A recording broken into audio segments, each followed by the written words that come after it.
أشهد أن محمد رسول الله۔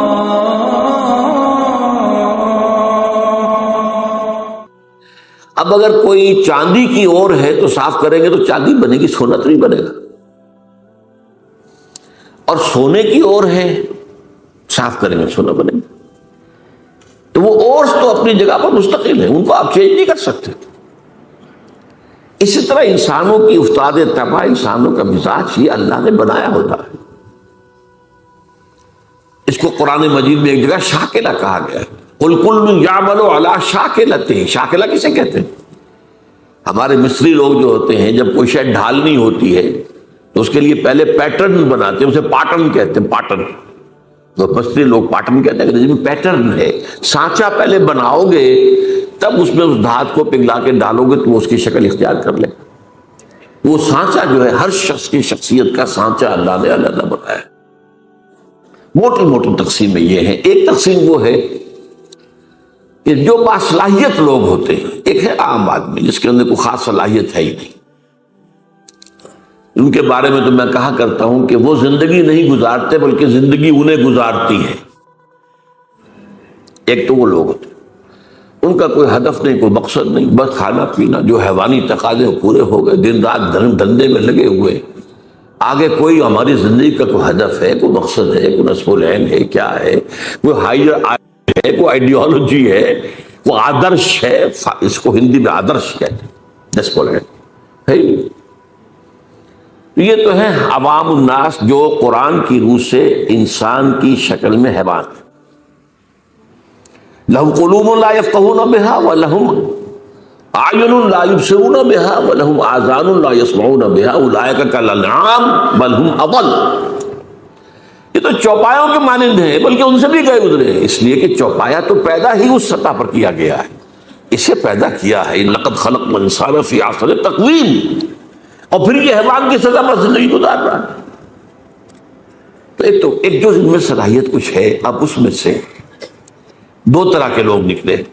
ایک وہ کہ جن کے اندر ایک نیکی اور بدی کی تمیز موجود ہے، اندر حص ہے، مورل لا جسے کانٹ کہتا ہے،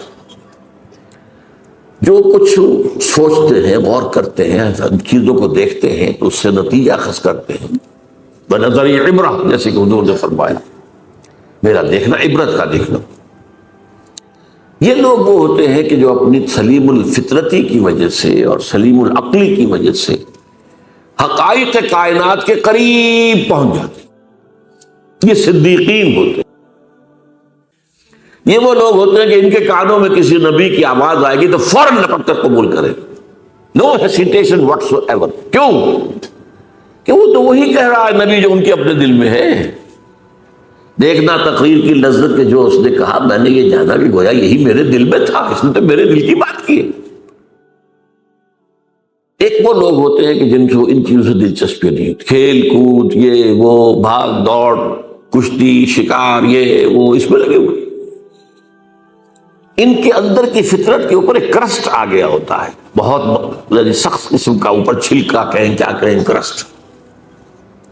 تو ان حقائق کی طرف توجہ نہیں ہوتی۔ میں نے آپ کو بتایا تھا جدید سائیکالوجی میں پہلی قسم کے لوگ انٹروورٹس کہلاتے ہیں، دوسرے ایکسٹروورٹس کہلاتے ہیں۔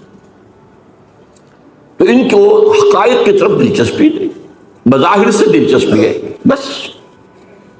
یہ وہ لوگ ہوتے ہیں کہ جن کا یہ کرسٹ کسی جذباتی بات سے پھٹتا ہے، جیسے حمزہ کی مثال دی میں نے آپ کو۔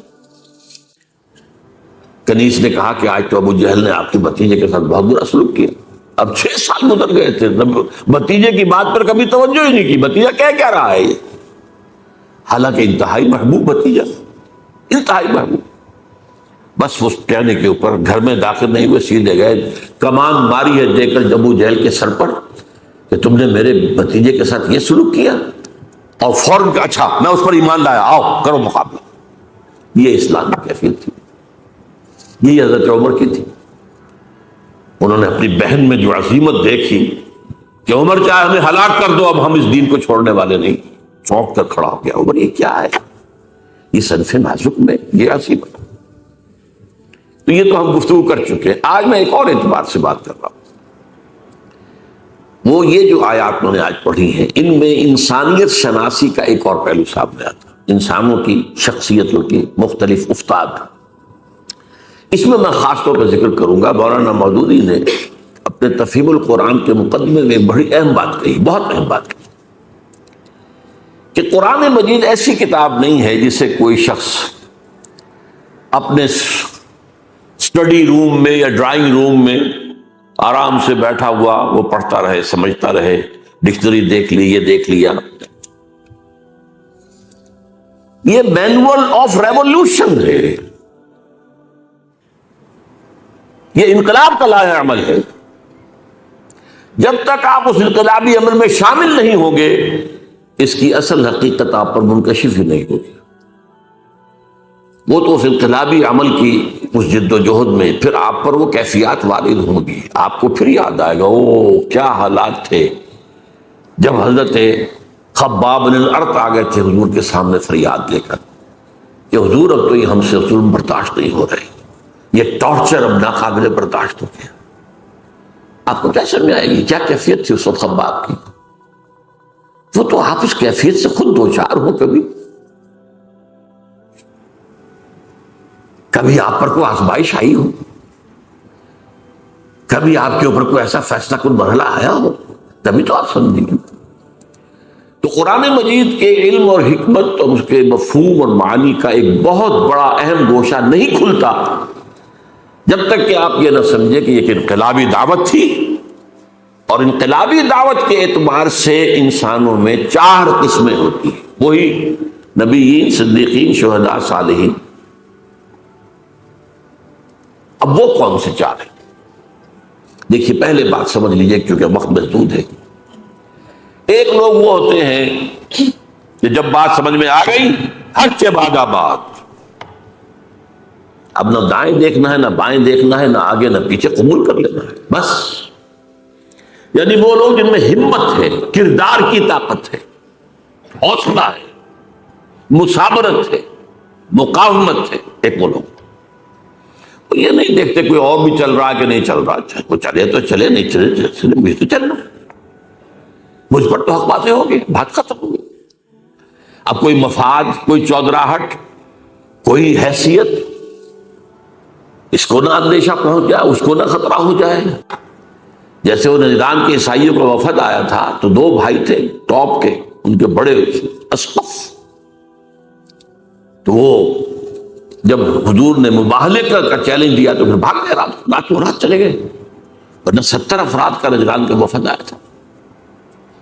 واپسی پر ایک بھائی، چھوٹے بھائی کے گھوڑے نے ٹھوکر کھائی، اس نے کہا اسلام عد، ہلاک ہو جائے وہ دور والا۔ بڑے نے کہا یہ دور والا تم نے کسے کہا ہے؟ کہا محمد کو۔ معاذ اللہ مت کہنا، یہ وہ تو نبی ہے۔ انہوں نے کہا پھر نبی ہے تو مانا کیوں نہیں تم نے؟ کہنے لگے دیکھو ہمیں قیصر روم نے بڑی سہولتیں دے رکھی، بڑی مراعات دے رکھی، ہماری بڑی حیثیت ہے، اگر ہم اس کو مان لیں گے تو گئے ہم تو۔ اب یہ انداز اور ہے۔ ایک میں جو بتا رہا ہوں وہ کیا ہے کہ بات دل میں اتر گئی، حق نے، دل نے گواہی دے دی کہ حق ہے، اب کوئی دائیں بائیں دیکھنا نہیں، کوئی اور ہے کہ نہیں ہے، کوئی چل رہا ہے نہیں چل رہا ہے، کیا امکانات ہیں، کیا کوئی حساب کتاب کر کے کیا امکانات ہیں، کامیابی کے کتنے فیصد امکان، کچھ نہیں، حق ہے، اور حق کا یہ حق ہے کہ اسے قبول کیا جائے۔ اور پھر ہر کے بعد آباد، یہ ہر کے بعد آباد جو کہتے ہیں کیا ہے، یہ اصل ایک شعر ہے۔ ہر کے بعد آباد، ماں کشتی دراب انداختیم، ہم نے تو کشتی ڈال دی ہے، اب یہ کشتی ڈوبے گی تو ہم بھی ڈوبیں گے، یہ تیرے گی تو ہم تیریں گے۔ Total identification with a cause, کسی مقصد کے لیے، کسی نصب العین کے لیے ٹوٹل آئیڈینٹیفیکیشن، یہ ایک طرح کے لوگ۔ پھر دوسرے نمبر پر آتے ہیں جو حق سمجھ میں تو آ گیا، ویسے بھی ہمت میں بھی کچھ کمی زیادہ نہیں، لیکن وہ دیکھتے ہیں ذرا کچھ اور بھی لوگ چلیں، کچھ ابھی تو یہ راستہ ہی پتہ نہیں کیسا آگے آنے والا ہے۔ اچھا 2-4 آدمی آگے چلتے نظر آئے تو حوصلہ ہو جاتا ہے کہ چل رہے ہیں اور بھی چل رہے ہیں۔ جیسے آپ کہتے ہیں انچارٹرڈ سیز، ایسے بھی سمندر ہوتے ہیں جن کے بارے میں پتہ نہیں ہوتا ادھر چٹانیں ہیں کیا ہے، وہ تو جو بنے ہوئے ہوتے ہیں ان کے نقشے اسی کے مطابق جہاز چلتے ہیں، ادھر ادھر تو نہیں جائیں گے، کیا پتا زیر زمین جو ہے چٹانیں، تو آگے کیا ہے، کیا ہوگا، کیسے ہوگا، کچھ پتہ نہیں ہے. تو یہ لوگ ذرا جھجکتے ہیں، کھڑے رہتے ہیں، سوچتے ہیں. لیکن جب یہ السابقون الاولون جب پیش قدمی کر کے آگے بڑھ جاتے ہیں، اب ان کی بھی ہمت جو ہے آتی، بھائی ٹھیک ہے انہوں نے چھلانگ لگا دی، ہم بھی لگا دی. لیکن ہوتے ہیں خلوص کے ساتھ، ان میں تھوڑی سی تاخیر تو ہو جاتی ہے، تھوڑا سا دائیں بائیں کی سوچ تو ہے، کچھ اور بھی ہوں، میرے دائیں بھی کوئی چلنے والا ہو، بائیں بھی چلنے والا ہو. جیسے جنگ میں آپ کو معلوم ہے ہمیشہ دیکھا جاتا ہے میرے دائیں بائیں کون ہے، یہ دائیں بائیں بھی مضبوط ہے کہ نہیں ہے، کمزور آدمی نہ کھڑا ہو. اس حوالے سے یہ ہیں وہ لوگ کہ جو پیروی کرتے ہیں ان اگلوں کی.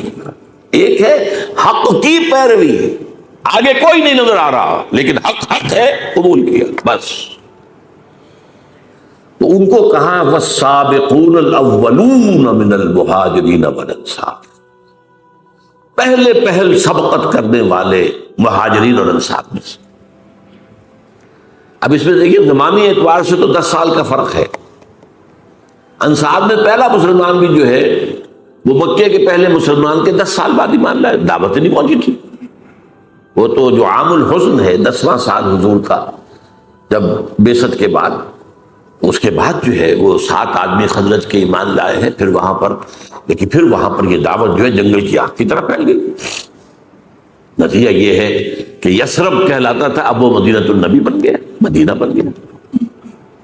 ایک وہ لوگ ہوتے ہیں والسابقون الاولون، انصار میں سے بھی ہے وہ لوگ تھے جن کے سامنے جیسے ہی دعوت آئی فوراً قبول کر لیا، وہ سابقون الاولون میں سے تھے.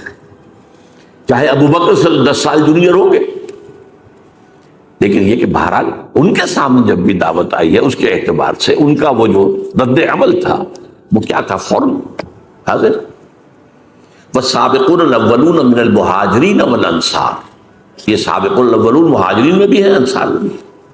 والذین اتبعوہم باحسان، اور وہ لوگ جنہوں نے ان کی پیروی کی لیکن خوبصورتی کے ساتھ کی، انہوں نے پورے دل کے ساتھ پھر ان کی وہ کر تو رہے، پیروی کر رہے. آگے چلنے والوں کے جو ہے ان کے تو رتبے جو ہے پھر بہت بڑے آگے ہیں، بہت ان کے رتبے ہیں سوا. لیکن یہ کہ بہرحال یہ بھی خلوص کے ساتھ چلنے والے، صحیح چلنے والے، پوری شخصیت کو لے کر چلنے والے. فرمایا رضی اللہ عنہ، یہ 2 کیٹیگریز تو وہ ہیں جن کو اب یہ سند اللہ دے رہا، اللہ ان سے راضی ہو گیا، ورضوا عنہ، اور وہ اللہ سے راضی ہو گئے.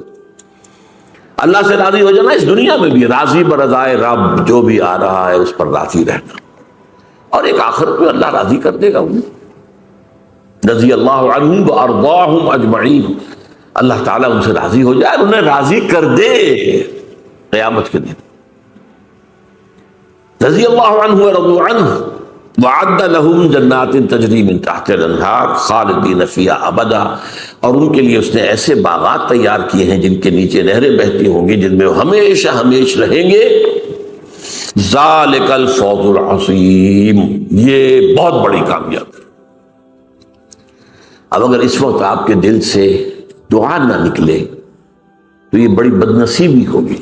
اللہم ربنا اجعلنا منہم، اے اللہ ہمیں بھی اس مقدس گروہ میں شامل ہونے کی توفیق کہ جیسے ہی حق واضح ہو جائے فوراً قبول کریں، پھر کوئی پس و پیش نہ ہو، پھر جسے آپ کہتے ہیں ڈریگنگ آف دی فیٹ ہی نہ ہو. اب تیسری بات آئی ہے وَمِمَّنْ حَوْلَكُمْ مِنَ الْأَعْرَابِ مُنَافِقُونَ، ارے مسلمانوں تمہارے ارد گرد جو لوگ ہیں اعراب ان میں منافق ہیں. من اہل المدینہ، اور مدینے والوں میں بھی ہے.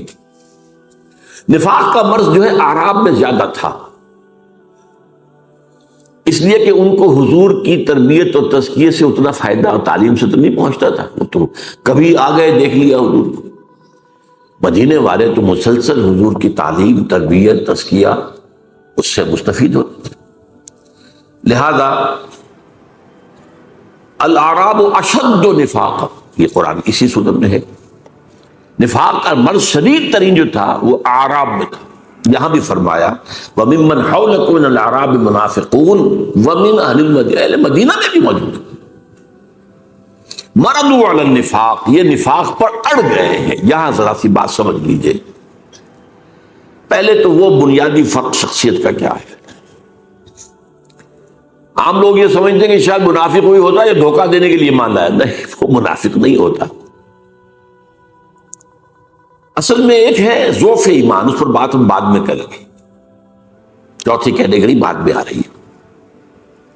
ضعف ایمان کا بھی نتیجہ نکلتا ہے بد عملی یا بے عملی یا کم عملی، اچھے کام بھی کیے برے بھی کیے. ایک یہ ہوتا ہے کہ ایک شخص نے حق کو قبول کیا اور کھلے دل سے کیا، فیس ویلیو پر قبول کیا کہ ہاں یہ صحیح ہے. لیکن اب اگر مرحلہ آ گیا تو قربانی کا مطالبہ تو چھٹک گئے. جان عزیز ہے، مال عزیز ہے.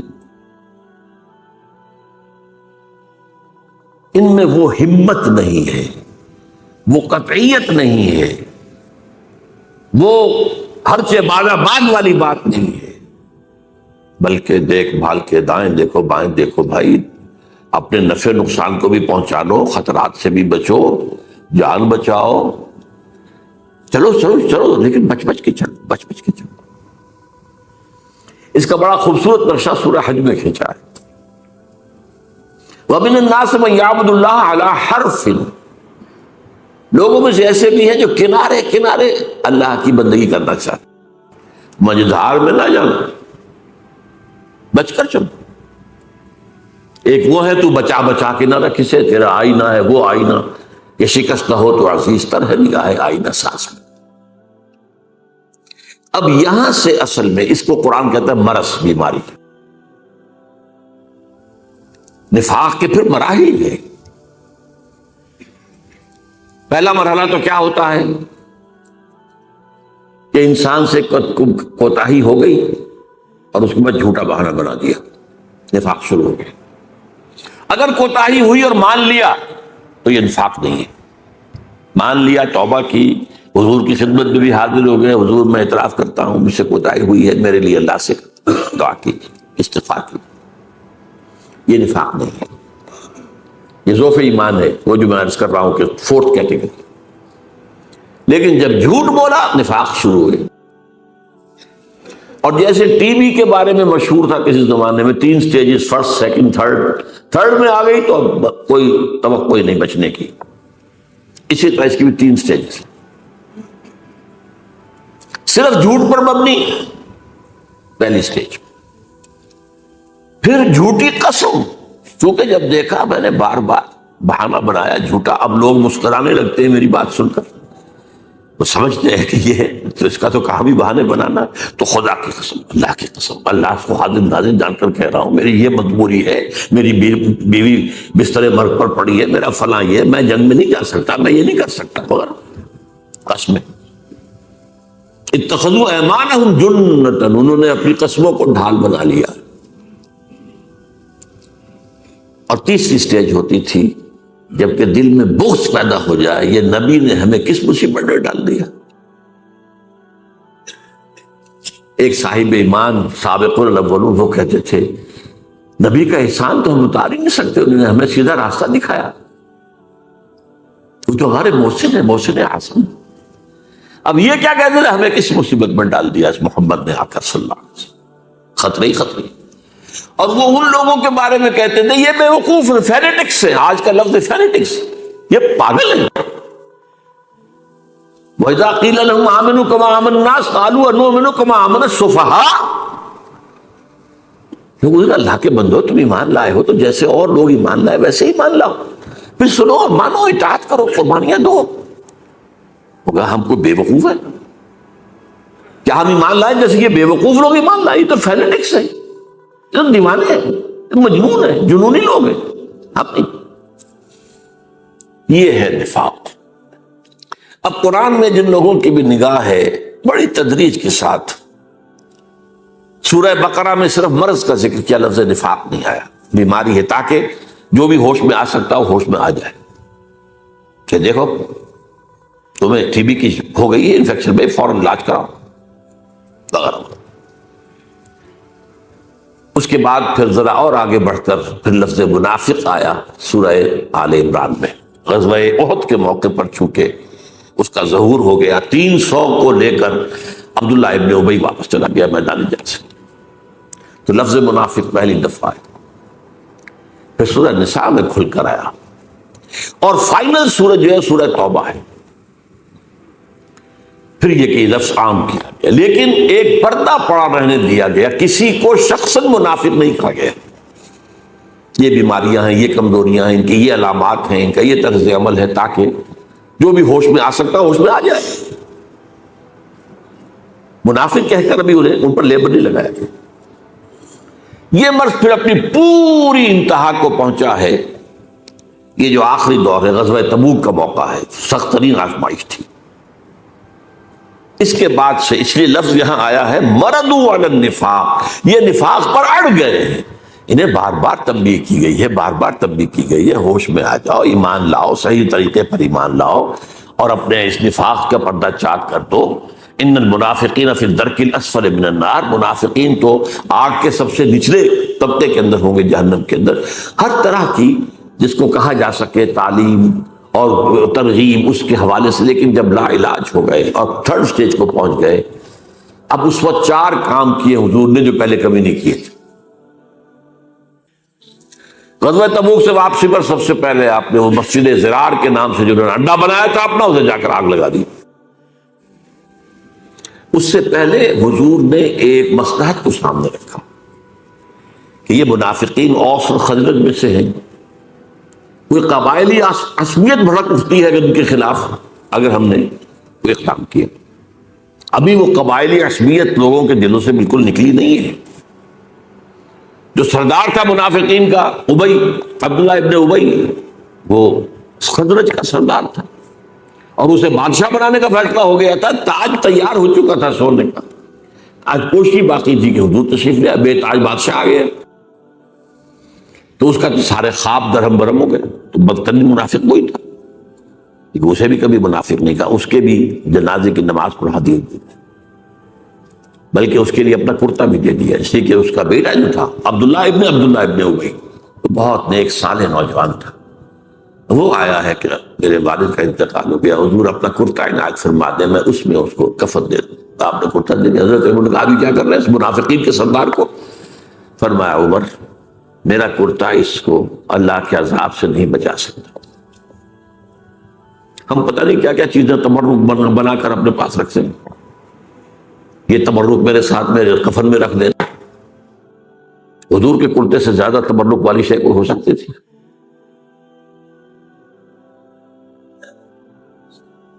فرمایا میرا کرتا اسے عذاب سے نہیں بچا سکتا۔ 12 پہلا کام آپ نے یہ کیا، اڈا ان کا جا کے جلا دیا، حالانکہ ایک اشتعال ہو، مسجد جلا دی، مسجد ہو سکتا تھا کہ نہیں تھا، نام تو مسجد تھا نا، مسجد، لیکن تھا وہ اڈا منافقت کا۔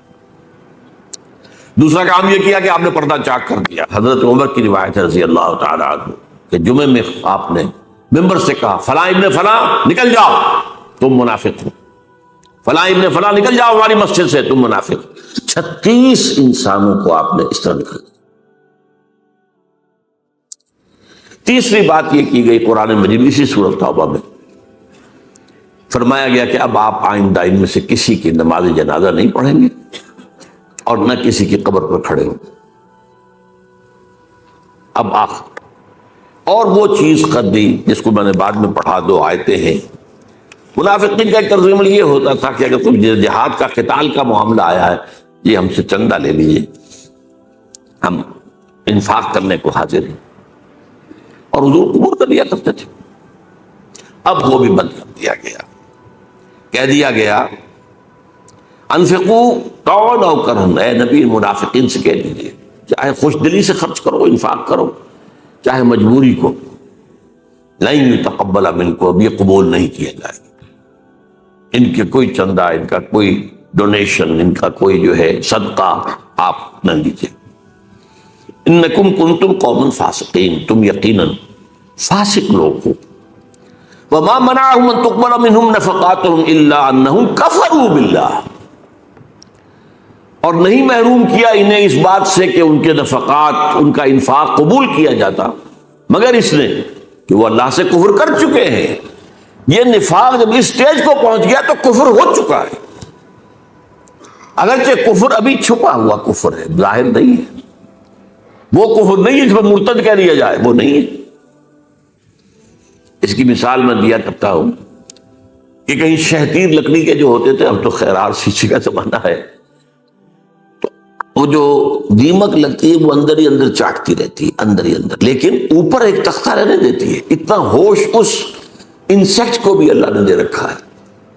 اگر ظاہر ہو گیا تو یہ ہمارا فارم جو ہے یہاں پاچا کر دے گی، اندر کھوکھلا کھوکھلا اچانک بیٹھے گا. جب شہتیر جب گرے گا بڑھ تو اس کو تو دیمک کھا گئی تھی.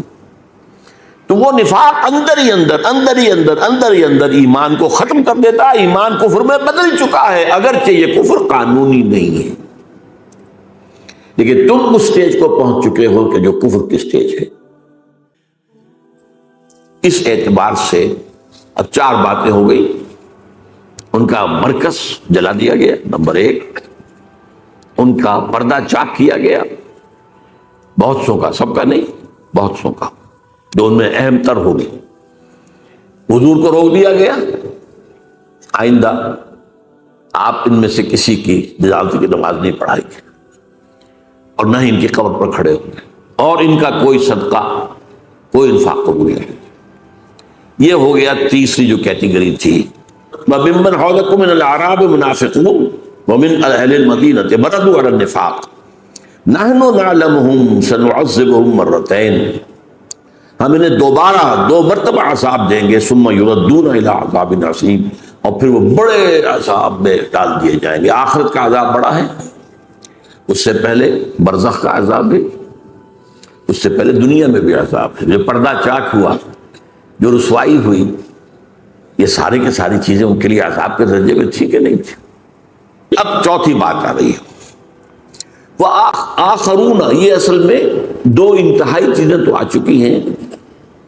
2 اوپر، السابقون الاولون من المہاجرین والانصار، سب سے نیچے منافقین، درمیان میں ایک طبقہ ہے. وآخرون اعترفوا بذنوبہم، اور کچھ لوگ وہ ہیں جو اپنے گناہوں کا اعتراف کرتے، اپنی کوتاہی کا. جب حضور واپس آئے ہیں اور آپ نے جواب طلبی کی ہے، کیونکہ اس لیے کہ غزوہ تبوک میں نفیر عام تھی، ہر صاحب ایمان کے لیے جانا لازم، اس سے پہلے کبھی نہیں تھی. چوائس پر ہوتا تھا، جانا چاہیں جائیں، نہیں جانا چاہیں، درجے ہیں جانے والوں کے. لیکن یہاں نفیر عام، لہذا واپسی پر آپ نے جواب طلبی کی، تم کیوں نہیں گئے، تم کیوں نہیں آئے. اب منافق قسم کھاتا تھا، جھوٹ بولتا تھا. انہوں نے کہا تو ٹھیک ہے، قرآن مجید نے بھی کہا دفع کیجئے انہیں، اعرض عنہم، اعراض کیجئے. آپ کو پتا تھا کہ جھوٹ بول رہا ہے، آپ سے کہیں چھپی ہونے والی بات تھی. وہ تو عام صاحب ایمان کے بارے میں بھی، اتقوا فراست المومن فإنہ ينظر بنور اللہ، بندہ مومن کی فراست سے ڈرو، وہ اللہ کے نور سے دیکھتا ہے. تو نبی کس نور سے دیکھتے تھے؟ لیکن ٹھیک ہے جائیے. اہل ایمان ابو حضور کوئی عذر نہیں ہے. میرے پاس بھی کعب ابن مالک کی بڑی لمبی حدیث ہے بخاری شریف کے، کہ حضور میرے پاس بھی زبان ہے، میں بھی جھوٹ بول سکتا تھا، بہانے بنا سکتا تھا، لیکن میں تسلیم کرتا ہوں کہ جتنا صحت مند میں اس وقت تھا کبھی نہیں تھا، کوئی بیماری نہیں تھی.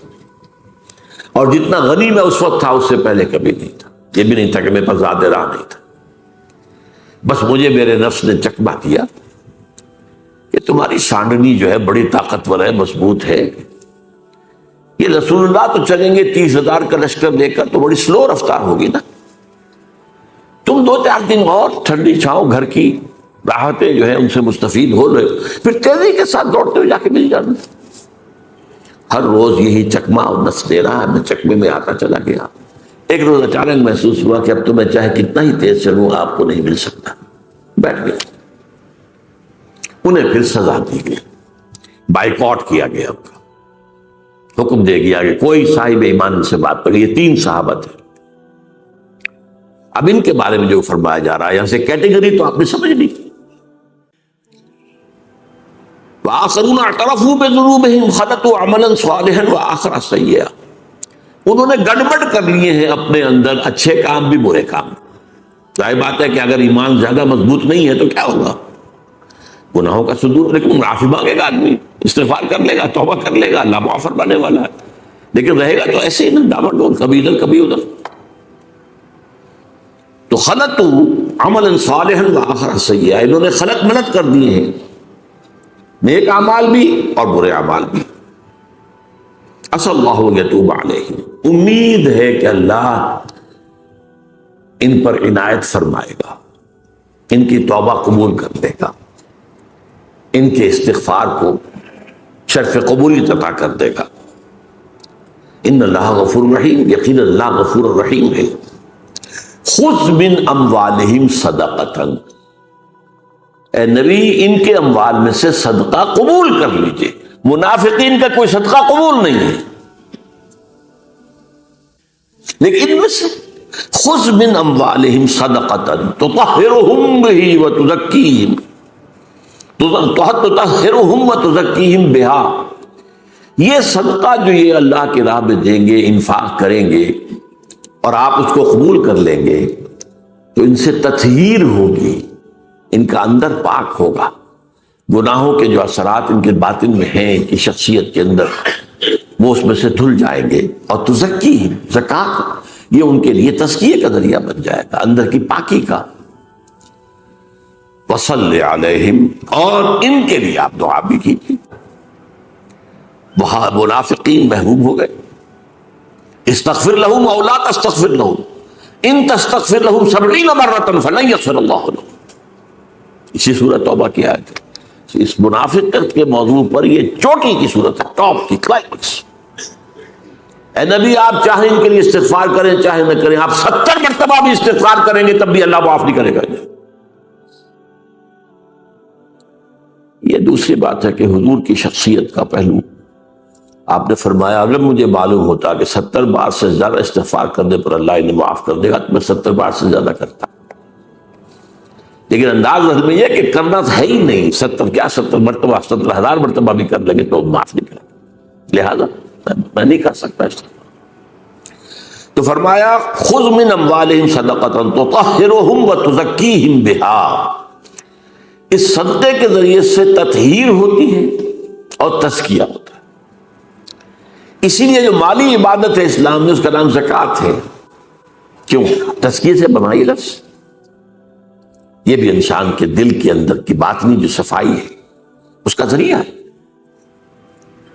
اس لیے کہ انسان کو روگ کیا ہوتا ہے, جو روگ میں نے کہا تھا مرض, حب دنیا, حب مال, حب جان, یہی تو ہے. اور سب سے بڑی شے حب مال, یہ انڈیکس ہے. جتنی محبت ہوگی مال کی اتنی ہی نفاق کا امکان ہوگا زیادہ. لہذا یہ مال نکالو نکالو نکالو نکالو نکالو, دو اللہ کے. اسی سے تزکیہ ہوگا, اسی سے اندرونی پاکیزگی ہوگی. خذ من اموالہم صدقۃ تطہرہم وتزکیہم بہا وصلی علیہم, اور ان کے لیے دعا کیجیے. ان صلاتک سکن لہم, آپ کا ان کے حق میں دعا کرنا ان کے لیے بڑا ہی باعث تسکین ہے, سکون دینے والی شے ہے.